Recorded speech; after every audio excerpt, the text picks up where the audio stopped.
విశ్వాసంలో కోరుకోవడానికి దేవుడు సహాయం చేయడం కనుక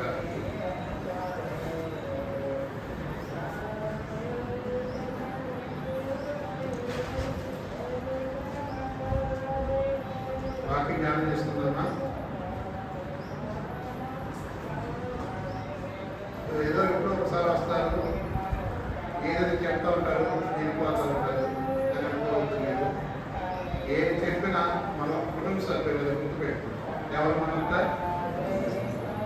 ఒక రక్త సంబంధం. ఏ రక్తం అది? యేసయ్య కదా. మనందరం కూడా ఎవరిని యేసుప్రభుడు అన్నారు. అదిగో మీ తండ్రియు మీ సహోదరులు సహోదరులు ఎవరు వారు? ప్రభు చిత్తం చేయవారే నా సహోదరుడు నా సహోదరుడు. మనం ఎక్కడున్నా ఏమున్నా మనందరం కూడా ఎవరివి? ఒకే కుటుంబం. సరే, మనం వాక్యం కొరకై మార్కు సువార్త 16వ అధ్యాయము 6వ వచనం కలిసి చదువుకుందాం. మార్కు సువార్త 16వ అధ్యాయము 6వ వచనాన్ని అందరూ కలిసి చదువుకుందాం. 48 పేజీ నంబరు చదువుకుందాం. అందుకు అతడు కలవరపడుకుని సిలువేయబడిన నజరేయుడైన యేసు మీరు వెతుకుతున్నారు, ఆయన లేచి ఉన్నాడు, ఇక్కడ లేడు. అపోస్తలుల కార్యాలు 2వ అధ్యాయము 24వ వచనం చదువుకుందాం. అందరూ కలిసి చదువుకుందాం. 104 పేజీ నంబరు 2వ అధ్యాయము 24వ వచనం చదువుకుందాం. మరణము ఆయన అందించట అసాధ్యము కనుక దేవుడు మరణ వేదము తొలగించి ఆయనను లేపెను. అక్కడేమో మరణాన్ని అందించడం అసాధ్యము, ఇక్కడ దేవుడు ఏం చేశాడు? చిన్న ప్రార్థన చేసుకుందాం. మోకరించండి. ప్రేమ తండ్రి, ఈ ఘనమైన నామాన్ని బట్టి మనం స్తోత్రాలు చెల్లిస్తున్నాం. మధ్యాహ్న సమయంలో ఈ మద్దతు చేయడం మేము నీ పునరుత్థానంలో పాల్గొన్న స్తోత్రాలు. నీ రక్త మాంసంలో పాల్గొనకై మమ్మల్ని సిద్ధపరచండి. మాకు ఇష్టమైనవి మీకు అయిష్టమైనవి నేను తీసేసుకుంటూ సహాయం చేయండి. మాతో మాట్లాడండి. మా అందరికి ఏవైతే అవసరం ఉందో ఈ మధ్యాహ్న సమయంలో మీరు మాట్లాడే దేవుడు కనుక మాట్లాడుతండి. అయినా మమ్మల్ని మమ్మలించండి, గద్దించండి, సరిచేయండి. అయినా మీ వాక్యాన్ని పాల్గొనగలిగినందుకు మమ్మల్ని ప్రభుత్వం జ్ఞాపకం చేసుకోమని, ముందున్న సమయం దేవుని కలిగించమని మీ దాసులు కూడా మీ శివచడం గౌరవం తీసుకోమని ప్రభు యేసుక్రీస్తు నామములో స్తుతించి ప్రార్థిస్తున్నాం తండ్రి. ఆమేన్. మనం చదువుకున్న భాగం చూస్తే మార్కు సువార్త 16వ అధ్యాయం చూస్తే ఆయన ఇక్కడ లేడు. అంటే వాడు ఎక్కడ పెట్టారు ఆయన్ని? ఎక్కడ పెట్టారు? సమాధిలో పెట్టి ఏం చేస్తున్నాడు? సమాధికి తోటకు వచ్చి ఎదుగుతున్నారు. ఎదుగుతున్నప్పుడు అక్కడ ఉన్నవారు ఆయన ఏమన్నారంటే, అందుకు అతడు కలవరు పడుకొని సిలువేయబడిన మీరు ఎదుగుతున్నారు, ఆయన లేచి ఉన్నాడు.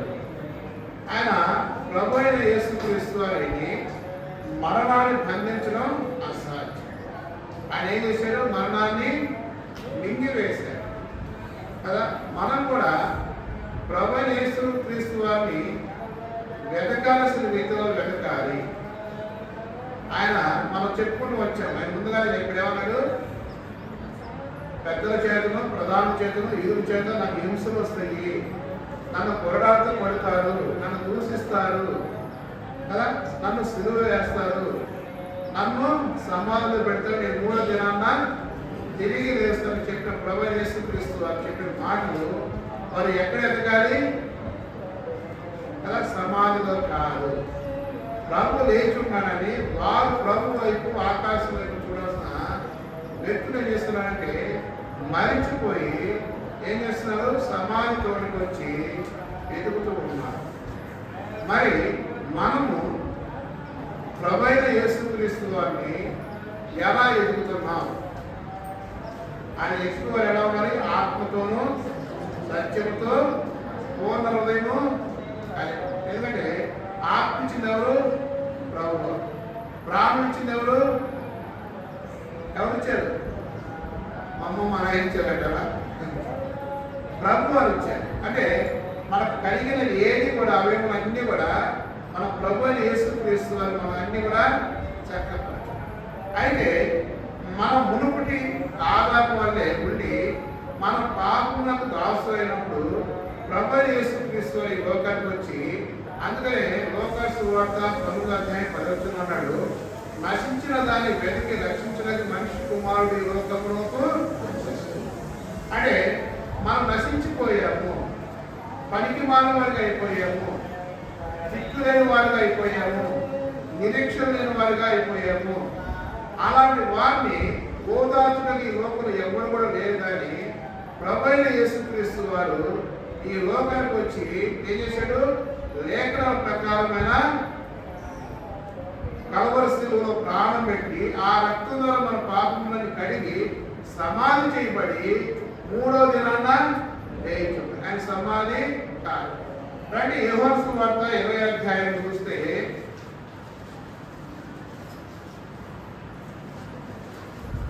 పన్నెండవ అధ్యాయం చూద్దాం. 37 వచ్చిందామండి.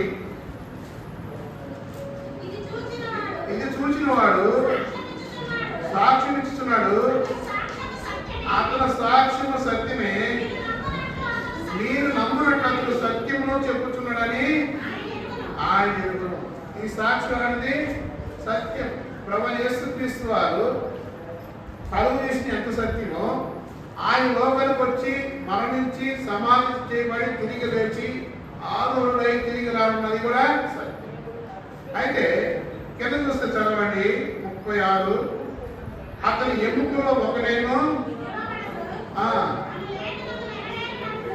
అని లేఖనం నెరవేరినట్లు, ప్రతిది కూడా లేఖనాలు నెరవేరినట్టే. చూడండి నిర్గమకాండం 12వ అధ్యాయము 46 వచనం.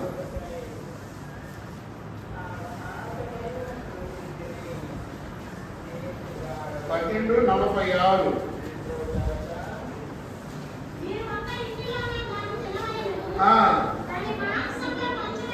దాని మాంసంలో కొంచెమైనను తీసుకొని పోకూడదు.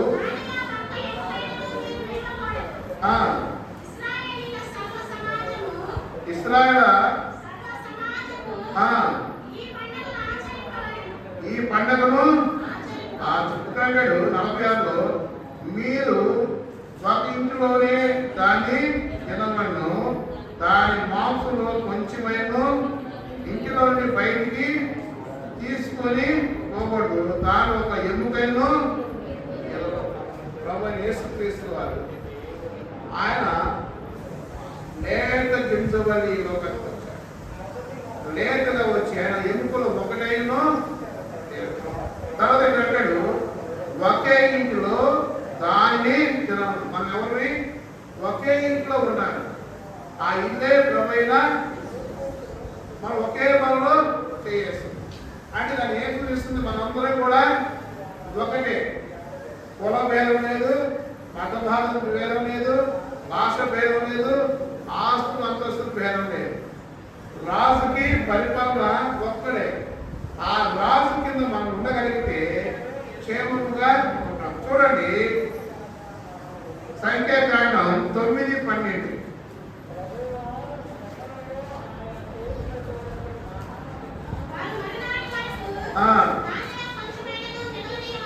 దాని కొంచెమైనా మిగలనివ్వదు, దాని ఒక ఎముకైనా ఇవ్వకూడదు. పస్కా పండుగ విషయంలో చాలు. అదేవిధంగా ఇక్కడ చూస్తే యోహాను సువార్త 12:36 చూస్తే అతను ఎముకలో ఒకడైనా, అంటే ప్రభువైన యేసుక్రీస్తు వారిని సిలువేసినప్పుడు, ఎవరైనా సిలువేసినప్పుడు వారు పొత్తుకుకే ముందు చనిపోకపోతే వాళ్ళని మోకాళ్ళు కొట్టి ఎరగదీస్తారు. అంటే పైన కొట్టి తగ్గించుకొని కొడితే ఆ మోకాలు ఎరిగి చనిపోతారన్నమాట. అయితే లేఖనాలు నెరవేరాలంటే ప్రభువైన యేసుక్రీస్తు అంతకుముందే ఏమైంది? సమస్తమును దేవుడికి అప్పగించి తన ప్రాణం పెట్టాడు. వారు ప్రాణం పెట్టి చనిపోయి ఉండడం చూసి ఏం చేశాడు? పల్యముతో పొడిచాడు. పొడిచినప్పుడు ఏమొచ్చింది? రక్తమును నీరును కలిసి మనం లోకస్ వార్త 23వ అధ్యాయంలో చూస్తే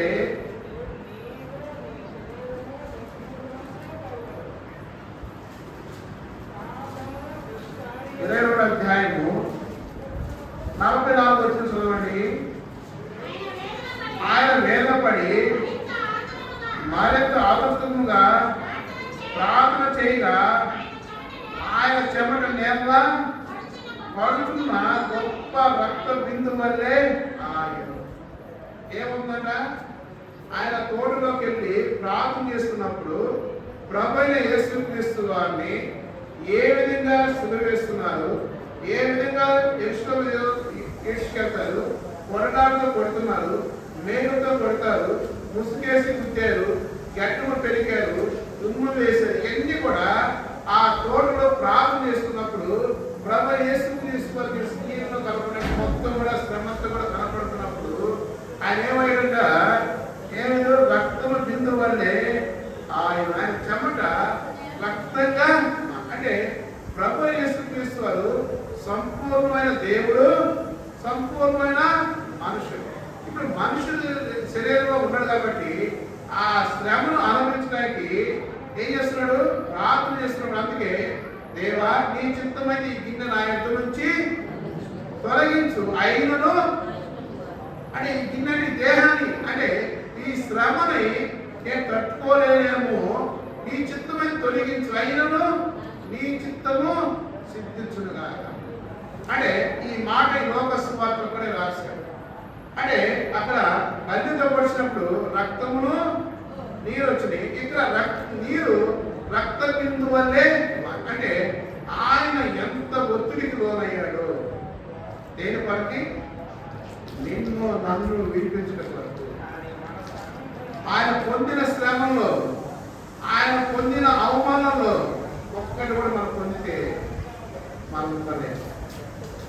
కానీ ప్రభువైన యేసుక్రీస్తు వారు నీ కొరకు అంత వేదన పడి అంతగా నీ పట్ల దేవుడు కార్యం చేస్తే నువ్వేమి ఇవ్వగలుగుతున్నావు?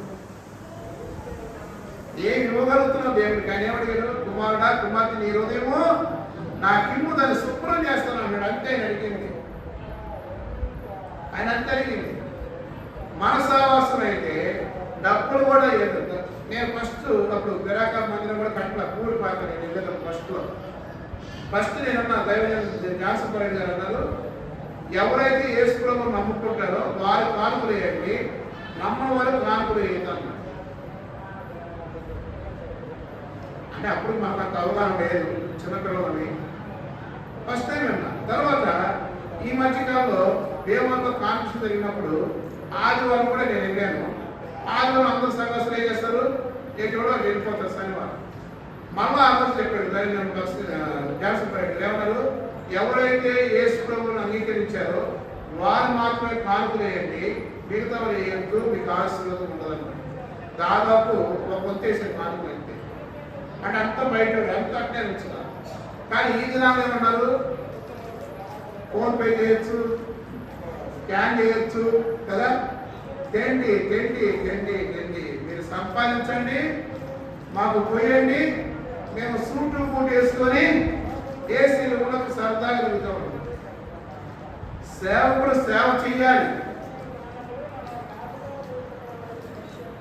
వచ్చిందే చేయడానికి.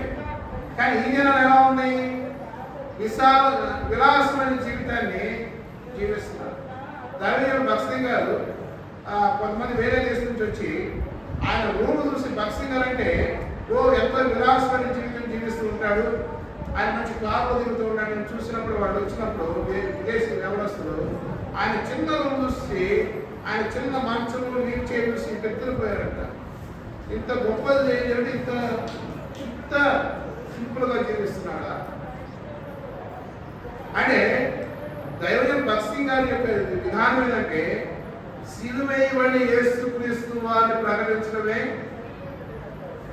యేసు క్రీస్తు వారిని పరిచయం చేయడం తప్ప డబ్బు విషయంలో ఎక్కడ ఆయన దూరం ఉన్నాడు. కానీ మనం ఏం చేస్తున్నామంటే డబ్బుకు దగ్గరగా ఉంటున్నాం. అందువల్ల సేవ ముందుకెళ్ళకుండా కనుక మనం అర్పణ కంటే కూడా మనం ఇవ్వాల్సిన అర్పణ ఏంటి? దేవునికి సరైన జీవితాన్ని మనం ఇవ్వాలి అని, ఆయనకి ఇష్టమైన జీవితాన్ని మనం ఇవ్వాలి. చూడండి, ఇక్కడ యోహాను సువార్త 12వ అధ్యాయము 38వ వచనం. అటు తర్వాత యూదులు భయమన్న రహస్యంగా యేసు శిష్యుడైన అరిమతయి యోసేపు తాను సెలవడిగను, పిలాతు సెలవిచ్చును. అతడు వచ్చి యేసు దేహమును తీసుకొని పోయి మొదట రాత్రి వేళ ఆయన యొద్దకు వచ్చిన నికోదేము కూడా గౌరవముతో కలిపిన 6 రమాలని 150 చీరలు ఎక్కువ తెచ్చి అంతటి వారు యేసు దేహమును ఎత్తుకొని వచ్చి యూదులు పెట్టు మర్యాద చొప్పున ఆ సుగంధ ద్రవ్యమును పూసి 4 బట్టలు చుట్టింది. ఇక్కడ మనం చూస్తే ప్రభువైన యేసుక్రీస్తు వారు ఈ నికోదేము ఎవరండి? ఎవరు? ఎప్పుడైనా చూసారా? ఇన్ని బైబిల్ అక్కడ చదువుతారా ఏమ్మా? యోహాను సువార్త 3వ అధ్యాయంలో యేసు ప్రభు దగ్గరికి వచ్చి అడుగుతాడు, నూతన జన్మ ఎలా పొందాలి? ఇప్పుడైనా గుర్తొచ్చిందా? ఒకడు నీటి మూలంగాను, ఒకడు ఆ నికోదేము. అంటే ఆ రోజు రక్షణ పొందిన నికోదేము ప్రభువును అనుసరిస్తూనే ఉన్నాడు. అంటే మనం ఇతరులకు కనపడాలని, ఇతరుల్ని మనం చూడాలని పని చేస్తూ ఉంటాం. కానీ నికోదేము కనపడాడు. ఇక్కడ నికోదేము మన ప్రభు అయిన యేసుక్రీస్తు యోహాను ఇద్దరు కలిసి ఆయనకు 4 బట్టలు చుట్టారు. ఎవరికి? ప్రభు అయిన యేసుక్రీస్తు. అంటే నికోదేము ఏం చేశాడు? సుగంధ ద్రవ్యమును తీసుకొచ్చి ప్రభువుని ఎంటాడుతున్నాడు. మనం ఇతరుల కోసం ప్రభుని వెంబడించకూడదు, ఇతరుల కోసం ప్రభు పనిని సేవ చేయకూడదు. ప్రభు దృష్టిలో ఉన్నామా లేదా అది ప్రాముఖ్యమైనది. ఇక్కడ కానీ మనం చూస్తే నికోదేము అంటే ఆయన అందుబాటులో ఉన్నాడు దేవుడికి. నీవు కూడా మందిరానికి కానీ, సేవకులకు కానీ, మందిర పనికి కానీ నువ్వు ఎప్పుడు అందుబాటులో ఉంటే ఆ సమయంలో నీ గుర్తింపు వస్తుంది. ఆ సమయంలో నీకు దేవుడు ఏం చేస్తాడు? హెచ్చిస్తాడు. అంతేగాని ప్రతిసారి నన్ను చూడు, నా అందాలు చూడంటే, నేను చేసిన పని చూడంటే కుదరదు. దేవుడు మెచ్చుకోవాలి నీ పని. ఆయన ఏం చేశారు? సమాధిలో పెట్టారు. ఇప్పుడు చూద్దాం 21 వచ్చిన చదవనమ్మా. 21 వచ్చిన 21. ఆదివారం చీకటిగా ఉన్నప్పుడు మగ్దలేని మరియ పెద్దల కాడ సమాధి వద్దకు వచ్చి సమాధి మీద ఉండిన రాయి తీయబడ్డ చూచెను. ఎవరు వచ్చారండి సమాధి దగ్గరికి?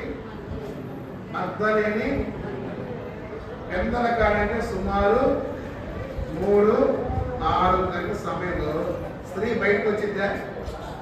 ఆ టైంలో వస్తారు ఎవరన్నా? మరి యేసు ప్రభువుని వెంబడించిన 11 మంది శిష్యులు ఎక్కడున్నారు? ఎక్కడో ఉన్నారు. కానీ ఈ మగ్దలేని మరియ పెద్దల కాడ లేచింది. ఏడిచింది? సహోదరులు ఆదివారం ఏం చేయాలి? పెద్దల కాడ లేచి అన్ని చక్కపరుచుకొని 5 నిమిషాల ముందు మందిరంలో ఉన్నారు, సిద్ధపడమాట. 5 నిమిషాల ముందండి దైవ సేవకులు ప్రార్థన చేసి పాటలు పాడుతున్నప్పుడు దేవుడు ఎంత సంతోషిస్తాడో. నా బిడ్డలు నా కొరకు ముందుగా యేసు ప్రభువు ఇక్కడ నుండి చూస్తున్నాడు. ఏంటి నలుగురు వచ్చారు, ఇంకా రాలేదు, పలానా పేరు రాలేదు, పలానా పేరు రాలేదు. మీ వైపు ఏం చేస్తాడు? 2 చేసి సాగి చూస్తున్నాడు. కానీ మనం ఏం చేస్తున్నాం? ఏదైనా నల్లని ప్రజలుగా ఉంది, దేవుడు దుఃఖించేవారిగా, దేవుని బాధించేవారిగా ఉంటున్నాం. కానీ దేవుని ఆనంద పరిచే జీవితాలుగా మనలో. అయితే ఇక్కడ చూస్తే 2వ వచనం, కనుక ఆమె పరిగెత్తుకొని సీమోను పేతురు వద్దకు, యేసు ప్రేమించిన మరి యొక్క శిష్యుని వద్దకు వచ్చి ప్రభు సమాధిలో నుండి ఎత్తుకొని పోయిను, ఆయన ఎక్కడ ఉంచుతారో తెలియదు. ఇవేం చేసింది అంటే, ఆమెకి ప్రభు వారు చెప్పారు నేను 3వ దినాన్ని తెలుస్తానని.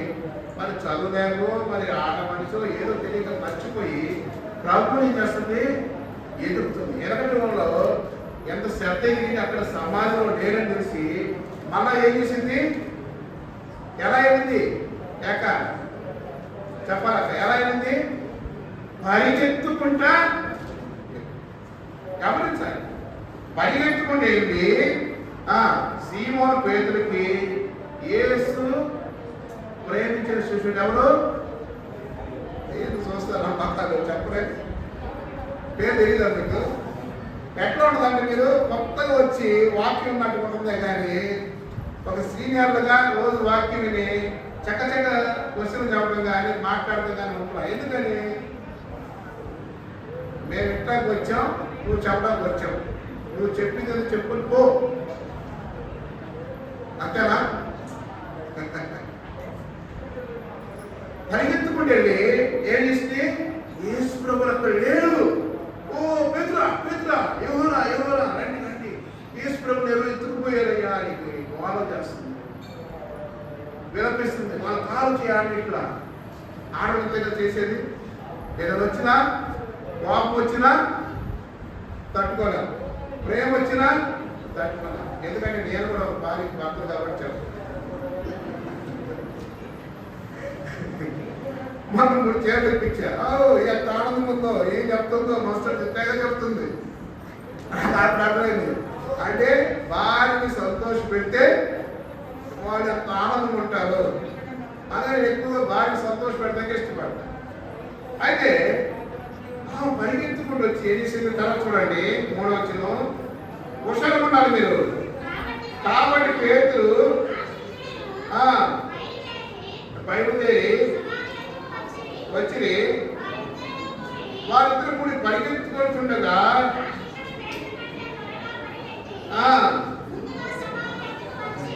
యోహోను పరిగెత్తాడు, పేతురు పరిగెత్తాడు. పేతురు కంటే యోహోను పరిగెత్తుకుని వచ్చి సమాధి గోడ కూర్చుంటే వాడిపోయి గోడ కనుక్కొని చూస్తున్నాడు లోపల. యేసు ప్రభువు లేరు. ఏమన్నాయి లేక బట్టలు, నార బట్టలు చక్కగా గోడ తీసి పక్కన పెట్టుకున్నాం. ఇప్పుడు దొంగ చెట్టుకెళ్ళాడు అనుకోండి, ఎట్లా ఉంటుంది, నీ ఇంట్లో ఉన్న వస్తువు, చీల కింద ఉన్న వస్తువు నువ్వు తీసేదానికి దొంగగా నేను వచ్చి తీసేదానికి తేడా ఉంది సార్. ఏముంది అక్కడ తేడా, మీరే చెప్పాలక్క. బిస్కెట్ ఏమిటి తేడా అక్క? మీరు తీస్తే నిదానంగా చక్కగా ఎక్కడుందని ఎత్తుకుంటారు. నేనైతే లాగుతా ఎక్కడుందా అని చిందరబందన చేసి వెళ్ళిపోతా. దొంగకి యజమాని కూడా. ఇప్పుడు యేసు ప్రభువుని ఎవరు ఎత్తుకుపోతే ఏం చేస్తారు, ఆ క్లాత్ రాదు. చెప్పే కదా, ఏం చెప్పాను ఇందాక, దేంతో చేశారు, పెద్ద చెప్పాలి. అందులో ఈ సోపుతో కలిపి అది బాగా చిగురు అనమాట. దాన్ని మర్చిపోయి దాన్ని ఎండిపోయిన కూడా ఉంది. అది చుట్టినప్పుడు రాదు, ఇక రాదు. అదేంటంటే శరీరానికి కలిసిపోయింది. అయితే దాన్ని ఏం చేస్తే చక్కగా పొడిసి పక్కన పెట్టినట్టు ఉంది. అయితే వెనక పేతురు గారు పరిగెత్తుకుంటూ వచ్చి లోపలికి వెళ్ళి వంగి నారబట్టలు పడినట్టు చూచిను, కానీ అక్కడ సమాధిలో ప్రవేశించలేదు. అంతటి సీమోను పేతురు ఎమ్మడి వచ్చి ప్రవేశించి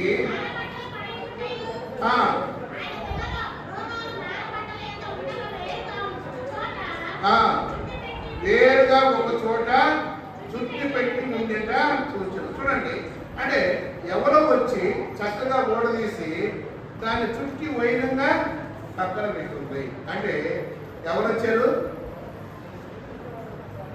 యువతల బస్సు విమానం ప్రాంతంలో వెళ్ళింది బట్ట తీయడానికి. ఎవరు వచ్చారు చెప్పండి అక్క, ఎవరు వచ్చారు? నేను చెప్పి నువ్వు ఎందుకు వచ్చిందంటారా? మేము చెప్పే కాడికి నువ్వెందుకు వచ్చావు మేమే చెప్పుకోమంటారా? ఎవరు వచ్చారు? దేవదూతలు వచ్చి కదా చక్కగా వాటిని ఓట తీసి పక్కన పెట్టి దేవుని స్తుతించి దేవుని సాగిలపడి ఎల్లుండొచ్చు. మన సాగిలపడదు, మనం స్తుతించకపోయినా దేవదూతలు కెరూబులు శరూబులు ఎప్పుడు దేవుణ్ణి స్తుతిస్తూ ఉంటాయి. కానీ వాటికన్నా మనల్ని శ్రేష్ఠగా చేసుకొని మన ద్వారా దేవుడు మహిమపరచబడాలని, మన ద్వారా దేవుడు ఘనపరచబడాలని ఇష్టపడుతుంది.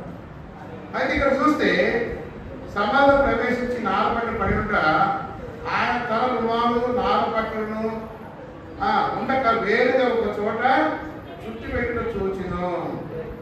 చదవమ్మా. అప్పుడు మొదట సమాధిలోకి వచ్చిన లోపలకు పోయి చూచి నమ్మెను. ఏం చేశారు? ఇప్పుడు లోపలకు పోయి చూచి అయితే చదవమ్మా.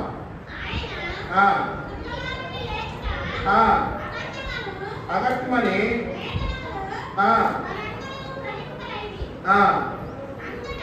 అంతటా అమ్మ ఎన్నో చదువుతున్నాను 10 చదవమ్మా. అంతటా తిరిగి తమ వారి ఎద్దకు ఎవరెద్దకు వారంటే ఎవరు? మిగతా 9 మంది ఉన్నారు కదా, ఆ 9 మంది దగ్గరికి వెళ్తే అక్కడ ఒకరు లేడు. ఎవరు లేరు? అప్ప. ఎవరు లేరు? దోమ లేడు. సరే అక్కడ చూద్దాం. 11 వచ్చింది. అయితే మరియా నిలిచి ఏడ్చును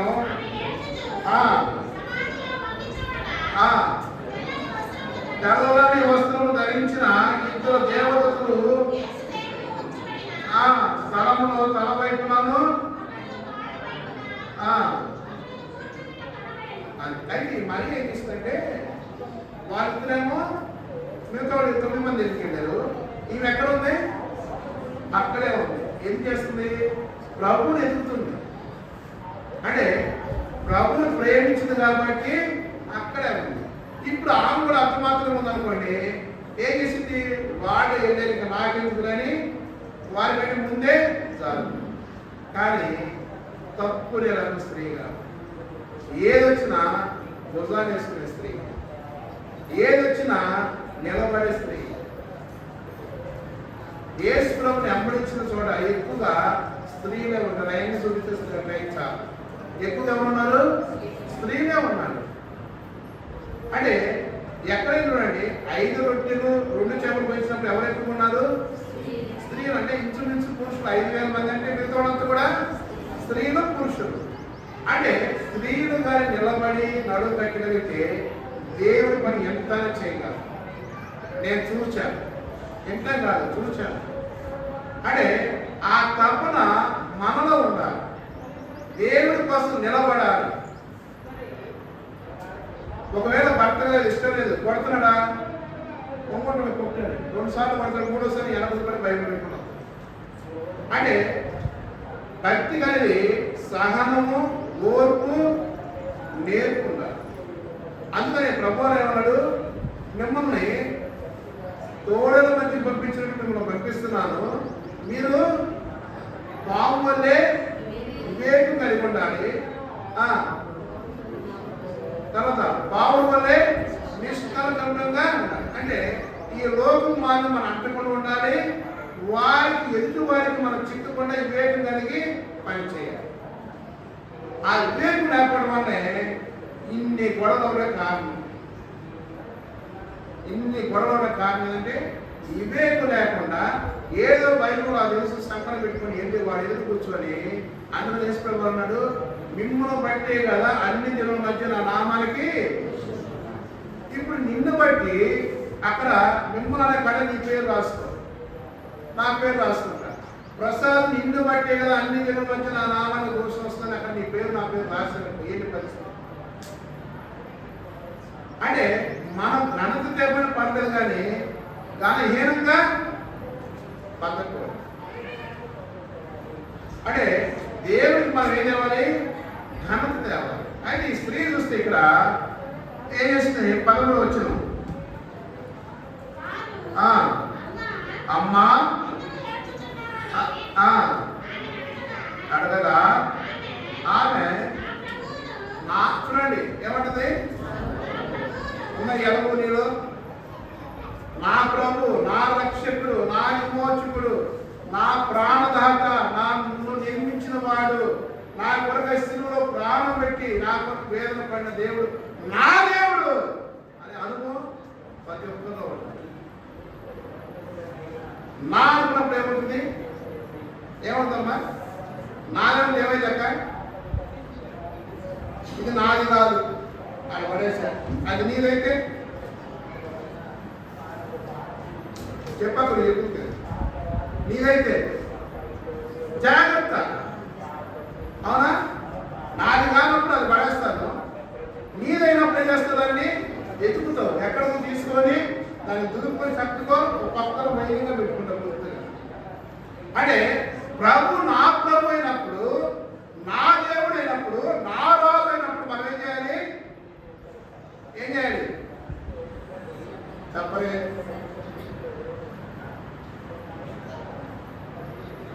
ప్రభు కోసం నిలబడాలి. ఈ స్త్రీ నిలబడింది.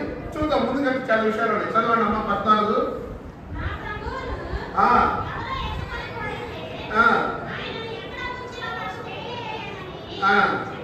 చెప్పిన ఈ మాట చెప్పి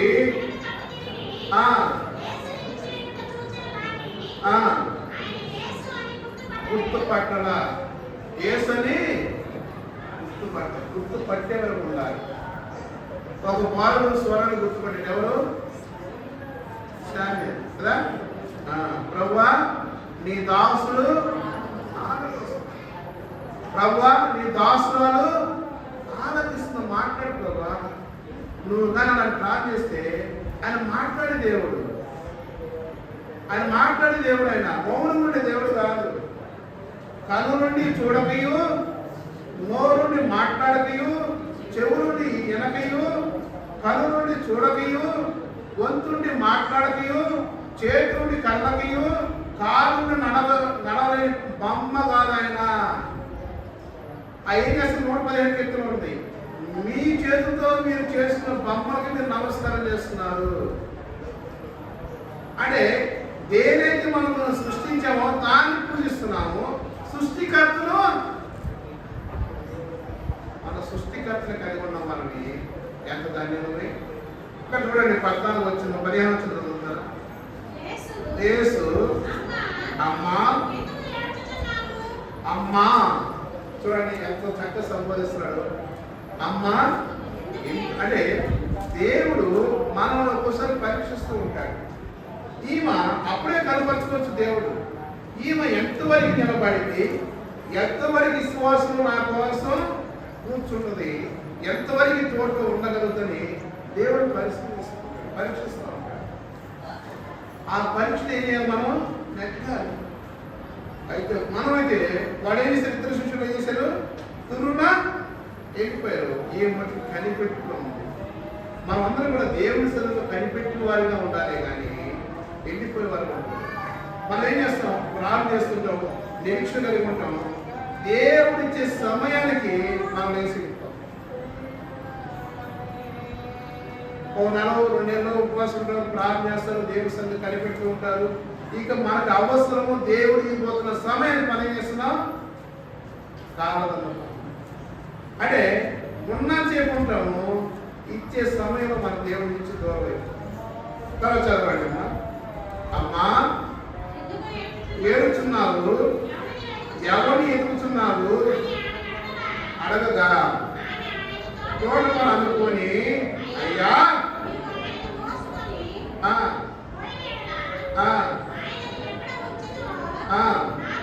నాతో చెప్పు, నేను ఆయన ఎత్తుకొని.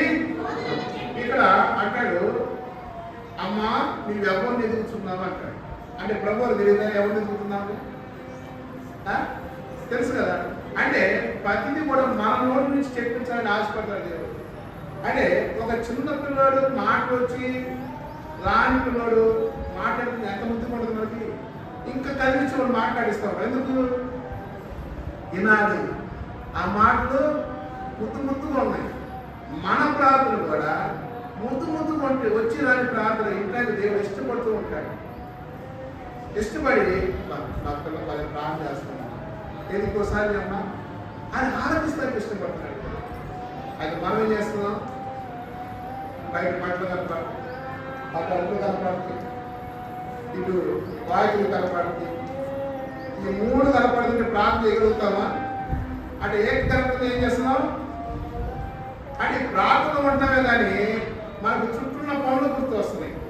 అంటే లోక సంబంధమైన వాటి మీదకి మనసు పోతుంది. అప్పుడు ఏం చేస్తున్నాం? మనము దేవుని ప్రార్థన వినే ప్రార్థన చేయగలం. అయితే ఆయన సన్నిధిలో ఉన్నాం, ఆయన పరిశుద్ధమైన మన చేతిలో ఉంది, ముసుగేసుకుని ఉన్నాం, మోకాల మీద ఉన్నాం, కానీ మనసు ఎక్కడ లేదు? ఎక్కడ లేదమ్మా? అది దేవుడు వైపు మళ్ళీ పోయి. అయితే ఈ స్త్రీ మనసు దేవుడి మీద నిలుపుకొని ఆమెకి, అమ్మాయి మీరు ఎవరిని ఎదుగుతున్నావు అంటే ఆమె అయ్యా నా ప్రభుని ఎవరో ఎత్తుకుపోయారు ప్రభు. అయ్యా ఆయన కూడా తోటమని అనుకోని, ఒకవేళ నువ్వు తోటమని కదా, నువ్వు ఇక్కడే ఉంటావు కదా కాపలా, ఎవరైనా ఎత్తుకుపోతే నువ్వు చూస్తే నాకు చెప్పవా? ఎక్కడ పెట్టారు చెప్పవా? నేను ఎవరు చెప్పను. ఆ నుంచి నా ప్రభుని ఏమంది తెలుసా? ఏమంది? నా ప్రభుని చదవండి అక్కడ ఏమంది? నా ప్రభుని ఏమంది? ఎవరో ఎత్తుకుపోయారు, నా ప్రభు ఎక్కడున్నాడో చెప్పు, నేను ఎత్తుకొని మోస్తానంటుంది. ఎవరిని? బతికున్న మనిషిని కాదు, చనిపోయిన మనిషిని. ఏమంటుంది తెలుసా అక్క మరి అక్క? ఆమె ఎక్కడ పెట్టారు చెప్పండి, నేను ఎత్తుకొని. ఒక స్త్రీ మగ మనిషిని మోయగలరా? అది చనిపోయిన మనిషిని అనుకుంటారా? ఇటు నిలుపుకుంటే అంటే దేవుని మోసే అనుభవంలోకి మనం రావాలి. అవంటుంది నా ప్రభుని ఎవరో ఎత్తుకుపోయారు, ఎంత దూరమైన పర్లేదు, ఎంత చీకటైన పర్లేదు, ముళ్ళ తప్పులైన పర్లేదు, ఎక్కడి నుంచి చెప్పు, నా ప్రభుని ఎత్తుకొని.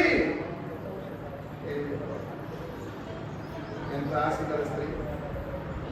ఆ ప్రభుని ఎత్తుకునే అనుభవంలో ఉందా? ఆ ప్రభు కోసం వెతికే సమయం ఇస్తున్నావా? నువ్వు నిలబడితే కదా, దేవుడు నీకు కార్యం చేసేది.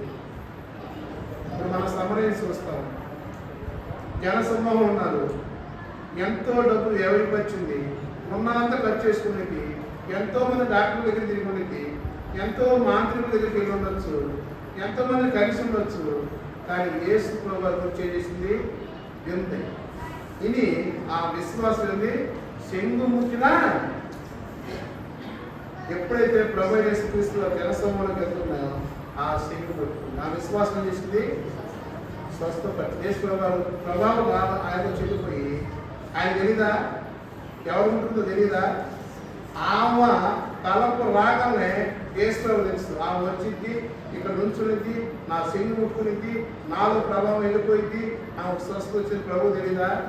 మాయ్ ఎట్లాంటి రాదు, మాయ్ నన్ను ముట్టింది నువ్వే, మాయ్ పోల్చేలమ్మా ఇట్లా అని రాదు. కానీ ఏమన్నాడు వేసుకునేవాడు?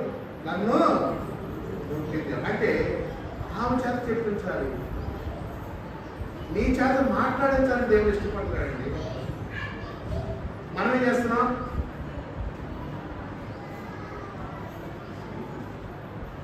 కళ్ళకి లేని వాళ్ళగా కూర్చో. దేవుడు ఏం చేస్తున్నాడు?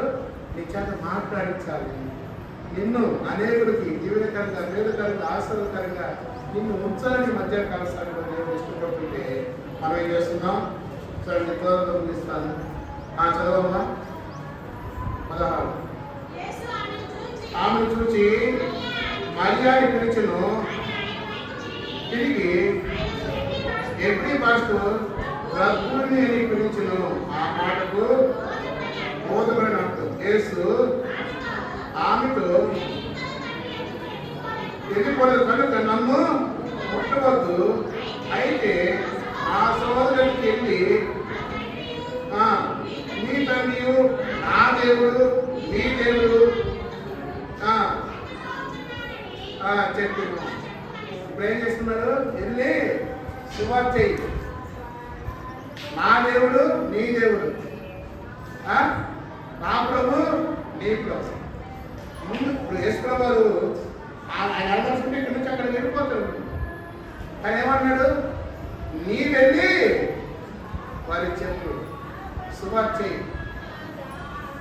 అలా ఒక సువార్త కదా. యేసు ప్రభు మనకు ప్రేమించింది. యేసు ప్రభు కోసం లేచినంతా నిద్రపోకుండా తెల్లగట్టు వేసి ప్రభువుని సన్నిధికి వచ్చింది, వెతుకుతుంది, కనుగొంది, మోసుకుంటానంది. ఇప్పుడేమన్నది? సువార్తిగా చేసేదానిగా దేవుడికి. మరి ఏం చేస్తున్నాం? మనందరం ఏం చేస్తున్నాం చూడండి. 18 వచ్చినాం. వచ్చి నేను నా ప్రభువును చూచి తిని అని మాట్లాడని చెప్పి శిష్యులకి వచ్చి స్వామి నా ప్రభునే నేను చూచా, మాట్లాడా.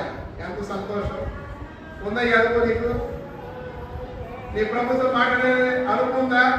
నీ ప్రభు చూసే అనుభవం ఉందా నీలో? అయ్యో ఆకాశం మాట్లాడదాం కనపడతారు. ఆయన స్వరం వినిపిస్తారు. వినే చెవులు వినుకుంటారు. ఆశ నీలో ఉంటారు. ఏమంటే నా ప్రభుని ఏమన్నా చదువు 18 వచ్చింది. మత్తయి మరియా వచ్చి నేను నా ప్రభుని చూచితిని, ఆయన నాతో మాట్లాడే దేవుడు. దేవుడు మనతో మాట్లాడే దేవుడు. మనతో మాట్లాడే దేవుడు మనతో మాట్లాడతాడు. నిలిచి ఉండాలి. నిలిచి సమయం ఇప్పుడు చాలా సగం అండి. క్లుప్తంగా ముగిస్తాను నేను. సరే, మాకు మరీ సగం అక్కడ పెడదాం.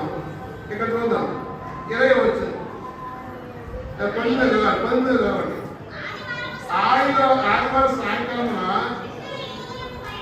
ఏం చేశారు? భయపడి తిరిగి మందంలాగా ఇంట్లో దాక్కుంటే భర్త లేదు మరీ వచ్చి సువార్త చేస్తుందండి. ఎవరికి గొప్పవారు? లోకరికి మేము మమ్మల్ని గొప్పవారు సరిపోవచ్చు. దేవుడి కోసం ఎవరైతే నిలబడతారో వారి గొప్ప. ఏమన్నాయి? పిరికి వారుగా భయపడి మానవులు చంపుతారని దాక్కున్నారు. చదువమ్మా. కూడిన ఇంటి కథకు మూసుకొని ఉండగా యేసు వచ్చి వారి మధ్య నుంచి మీరు సమాధానం కలుగుతారు. ఆయన వారికి ఏమి లేదు అక్క, సమాధానం లేదు. అంటే దేవుడితో ఉన్న పిల్లలకి సమాధానం కోల్పోయాడంటే మరి మనం ఎలా ఉన్నాం? ఆయన శారీరకంగా భౌతికంగా ఆయనతో తిరిగి ఆయనతో ఉన్న వారికే సమాధానం లేకపోతే మరి మనం అరపదలకు మందిరానికి వచ్చి పోతూ వాడుకుంటూ లేకుండా సరే ప్రార్థన సరే వాక్యం అందకపోతే మనం ఎంత సమాధానం ఇవ్వాలని ఆలోచించారా? మళ్ళీ అక్కడ అంటాడు 2-3 సార్లు అంటాడు. 26 వచ్చింది. సమాధానం కలుగున దాక. 26 వచ్చినాం. మీకు సమాధానం కలుగున దాక అంటే 3 సార్లు ముమ్మాని చెప్పాడు. మీకు సమాధానం మధ్యాహ్నకాల సమయంలో సమాధానానికి సమాధానం చెప్పాడు. తర్వాత అంటాడు ఈ పేరు ఈయన చెప్తాడు. 26 చదవమ్మా.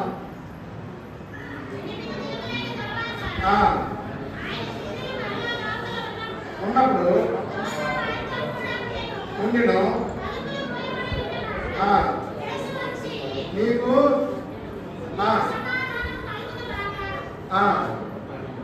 చదవమ్మా. 27 తర్వాత చూచి చాచి చెయ్యి చాచి నా ప్రక్కన ఉంచి అవిశ్వాసి కాక. ఇప్పుడు మనందరం ఒకవేళ అవిశ్వాసం ఉన్నాయేమో, అవిశ్వాసం ఇప్పుడు మనం దేనికి రావాలి? విశ్వాసంలో రావాలి. విశ్వాసంలో పొందితేనే మన దేవుని పిల్లలుగా చదవమ్మా. అందుకు తోమ ఆయనతో, నా ప్రభువా నా దేవా అనిను. యేసు, నీవు నన్ను చూచి నమ్మితివి, చూడక నమ్మిన వారు ధన్యులు. యేసు ప్రభు యేసుతో తిరిగి కూడా ఏమన్నారంటే పైన చూస్తే, ఆయన వచ్చాడని, ఆయన మొదలు వచ్చినప్పుడు ఆయన ఉన్నాడు తోమ. ఆయన చేతులు గాయాలు నేను ఏది పెట్టి చూస్తే కానీ అంటే పక్కన తోటి వారు చెప్పినా అంటే స్వయాన యేసు ప్రభు వారు తెలియదు. అందుకన్నాడు, చూచి నమ్మిన వారి కంటే చూడక నమ్మిన వారు. ఇప్పుడు మనం అందరం కూడా చూడకుండా విని నమ్మాం. మనం ఎంత ధన్యురాలు ధన్యులు. అలాగే అవిశ్వాసం వచ్చి మనం దేనికి రావాలి? ఇప్పుడు దేనికి రాలక విశ్వాసంలోకి రావాలి. విశ్వాసంలోకి నువ్వు వచ్చేవాటి దేవుడు నేను తలగా ఉంచాలని ఇష్టపడుతున్నాను. అనేకులకి నేను నియమించాలని ఇష్టపడుతున్నాను. ఒకవేళ ఒక దినాన ఈ లోకాన్ని విడిచిన, మనం చనిపోయిన, మన క్రియలు, మన యొక్క ప్రవర్తన ఎప్పుడు బతికే ఉంది. ఎలా బతికోండి? ఒక నేను క్రియలు బాగోలేదు, మీరు చనిపోయినా కానీ సందర్భం అన్న ఎట్లా ఉంటాడు అట్లా. ఇప్పుడు మనం భక్తి గురించి చెప్పుకుంటున్నా ఆయన బతికున్నాడు మనలో. అంటే ఆ విధంగా మనం ముందుకెళ్ళాలని దేవుడు ఇష్టపడతాడు. తర్వాత చూస్తే యేసు ప్రభు వారు ఆయన చనిపోయాడు, తిరిగి ఆత్మతో ఉండాలనుకున్నాడు. ఆత్మతో లేదు, తిరిగి లేచినాక ఏం చేశాడు ఆయన? ఏంటన్నాడు? చేప రొట్టె. చూడండి 21వ అధ్యాయము 5వ వచనం. యేసు, పిల్లలారా మీ యొక్క ఏమైనా ఉన్నదా అడగగా లేదని ఆయన. అప్పుడు ఆయన వలవేటి చెప్పును యేసుప్రభువు మొదట లోకాల సువార్త 5వ అధ్యాయంలో కూడా పేరుకి ఏం చెప్తాడు? మీరు గుడి పక్కన, ఇక్కడ కూడా వారి పట్ల అంటే దేవుని సహాయం లేకుండా మనం ఏది చేసినా నిష్ప్రయోజనం. దేవుని సహాయం చేస్తే, దేవుని సహాయంతో మనం ఏ పని చేసినా అది నూరంతులుగా చూడండి. చదవండి 8వ వచనం, నాకు 7వ వచనం చదవండి. కాబట్టి ఆయన ప్రభుత్వమి చెప్పును, ప్రభు అని వస్త్రహీనుడై నందున పై బట్ట వేసి సముద్రంలో, ఆయన సముద్రంలో యేసు ప్రభు అని చేశాడు. మనం కూడా మందిరం గబగబా వచ్చి పాట అయిపోయాక వెళ్తాం, ఆరాధన వెళ్తాము. అప్పుడు ఇచ్చే కాడ కూర్చుంటారు. రెండో వర్తమానే గంట పట్టింది. ఏడాది రావాల్సిన దేవుడు ఆయన చదవమంటూ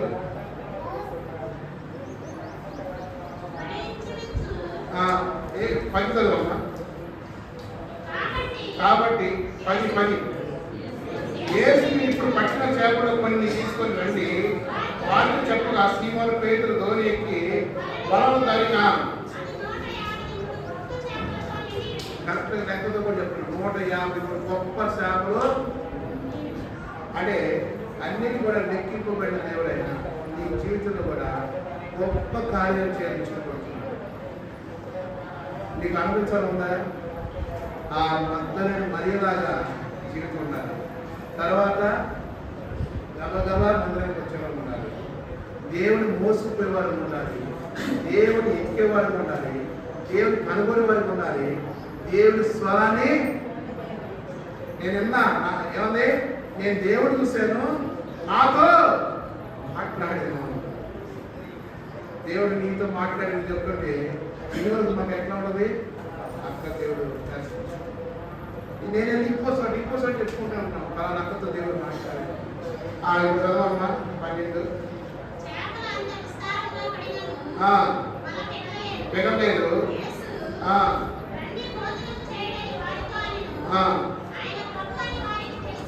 తెలిసినన్నా అడగలేదు. యేసు వచ్చి ఆ రొట్టెని తీసుకొని పంచిపెట్టును, అలాగే పంచిపెట్టును.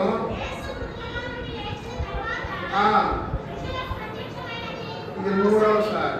ఇప్పుడు యేసు ప్రభు చేసిన వారితో కూడా అంటే ఆయన చేసిన కానీ మామూలు మనిషిగానే ఉన్నాడు. ఇప్పుడు ఆయన చూస్తే విస్తారణ చేప పెట్టినప్పుడు వలయం అవుతుందంట బెంగళూరు. అంటే దేవుడు మనకి కానీ ఇవ్వదలుచుకుంటే అది ఎలాంటి ప్రమాదం లేకుండా అన్నీ మన దగ్గరికి వస్తాయి.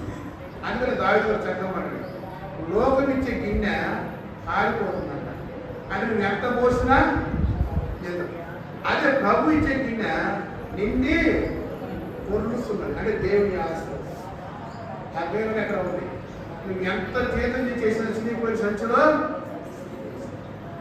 అంటే దేవుడి సహాయం లేకుండా మనం ఏది కూడా కనుక ప్రియ సోదర సోదరి, ఈ మధ్యాహ్న కాల సమయంలో ప్రభు అయిన యేసుక్రీస్తును ఏ విధంగా మోస్తున్నావు? ఆయన అక్కడ లేడు, లేచి ఉన్నాడు. ఆయన మరణాన్ని బంధించను అసాధ్యం. అంటే యేసు ప్రభు అని ఎంతమంది అప్పటించారు? నికోదేము అక్కడ విన్నాము, మళ్ళీ ఇక్కడ విన్నాము. అంటే దేవుడితో ఎప్పుడు కూడా అక్కి పెట్టుకున్న వాడుగా ఉన్నాడు. ఇతరులకు కనపడాలని ఎప్పుడు కూడా లేదు. మనం ఎలా ఉన్నాం? మనమేంటుంది?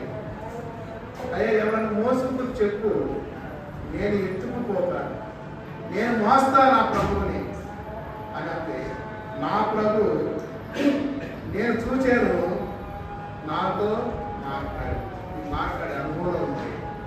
ఎంత ఈ ఈస్టర్ సందర్భంగా సంవత్సరం వస్తూ పోతుంటే కానీ మనం ఎలా సిద్ధపడగలం, ఎలా ఉన్నాం అనేది మనం పరిశ్రమ చూసుకోండి. ఏర్పడిన రీతిలో పనులు పాల్గొన్నాం. పోకరించండి 2 నిమిషాలు మనం పరిశ్రమ చేసుకోండి. 2 నిమిషాలు మనం ఎలా ఉన్నాం? దేవుడు నీతో మాట్లాడితే సరి చేసుకుంది దేవుడు నీకు చిన్న ప్రాబ్లమ్స్